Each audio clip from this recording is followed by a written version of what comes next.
Hello everyone, and today I'm going to be recording a video explaining the Ruy Lopez chess opening.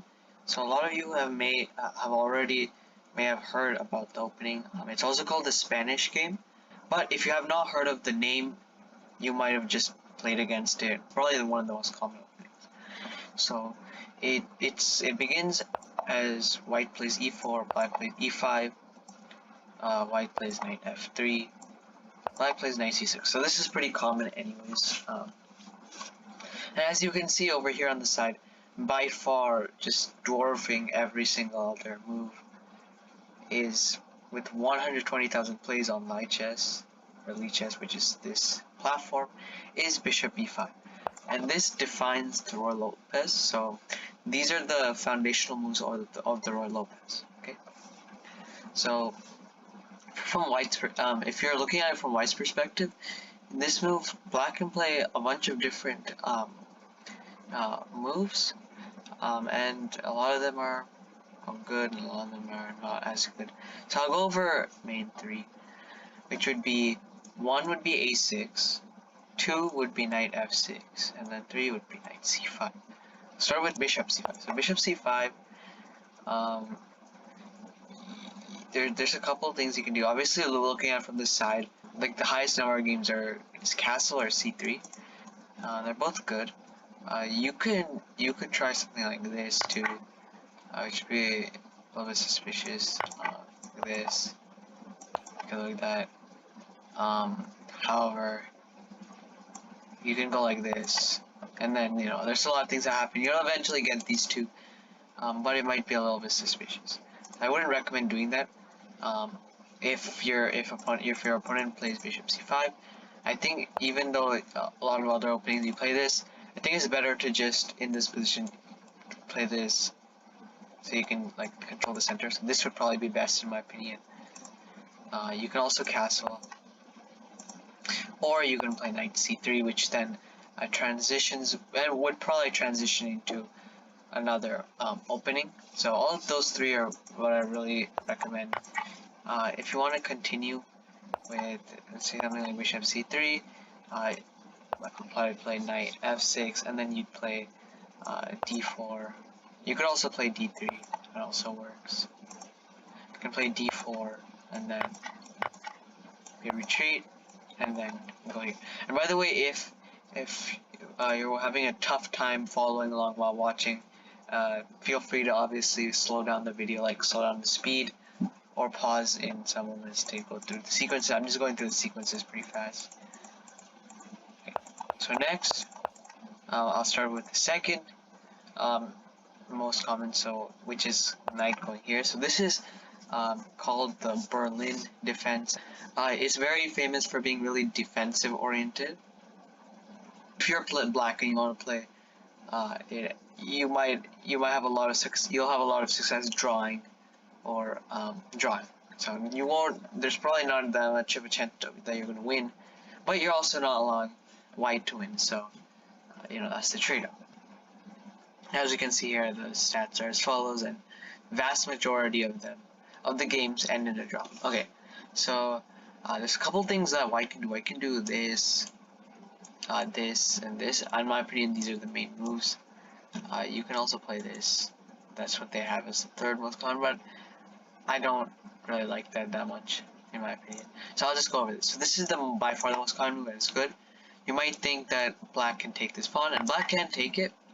However, you can go like this and threaten in this. So you can't actually take it. So if you go like this, black can't take it. Black takes this, then you can go like that, and you win. You win this knight, or you'll end up winning.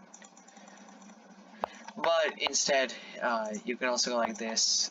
This also works, and black either protects. If it protects, then you can go like this, and take this pawn, for example. Or if it retreats, you can take it this, and then something like that could happen. So that's another variation. Oops. Okay, so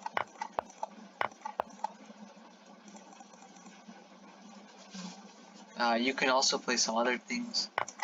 If black can also play some other things like this, and then you can just continue along. You can maybe transpose, play bishop. Play d pawn to d3 or c3, which is kind of like the last variation we saw. And you can also play like this and then try to fold. Okay. And then lastly, there's the main line, which is this. The reason why is that you're pushing the bishop back to here. Both these moves for white. So if you're interested in playing the royal players, both these moves are not good. Taking the bishop on, taking the knight on c6 with the bishop is just a trade which is not really beneficial to you. It's really more helpful to black since if you take like this, you can't even take like the pawn because of this tactic. I'll play that later. And then you shouldn't go here because that would just be a waste of a move. So if you go here, then what happens is that if you take, and then black takes like this, and then if you decide to take the pawn like this, free, the queen can go here, and you're forking both this bishop and, or not the bishop, the knight and the pawn, and obviously you can't protect both of them. So it really just is not really that helpful. At the very least, you shouldn't take this pawn in this case. Maybe you should probably just develop instead, or castle. Okay, so anyways, so that's not the main line. And then so the main line is just white just retreats that to keep the pressure on this diagonal, and then black can play multiple different things. Black can play here, in this case, here, or here, or here. Okay. So that's a handful. And this actually, that's the second most common. Most common is knight f6. Honestly, I usually play pawn to d3, but castle works just as well. Obviously, it's the most commonly played here, but I personally play this. It's a solid move, and I would also recommend you to play that if you're interested. You can also play castle, and for reasons outlined before, you can't play this. Black just usually ends up developing these ways, so this is pretty common. I can go here too, or here. Okay. So then, you can also go somewhere like this. That also works. It's not really a bad move. I wouldn't really recommend this that much, even though it's not a bad move by any means.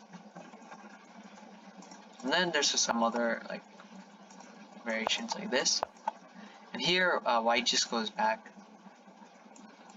here, and then black usually continues developing normally, and the game continues with black going like this, the bishop here, which is a key change in the position, but with just normal development besides that. So what we discussed before for both black and white, for the most part. However, white also has like themes of playing like this to try to like break up this pawn structure. After this,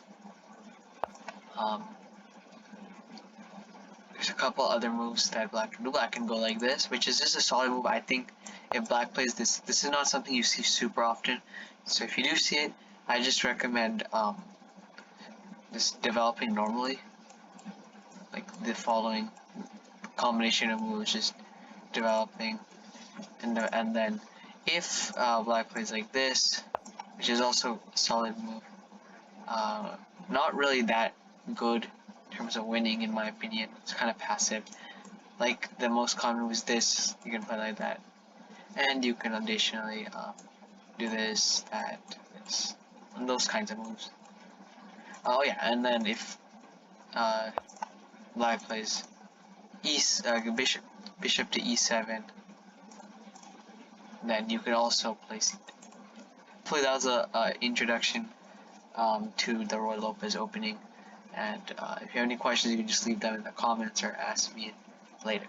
So hopefully this made you interested in either playing the Ruy Lopez, or now at least you know something you can do as black to fight the Ruy Lopez. And lastly, thank you for watching.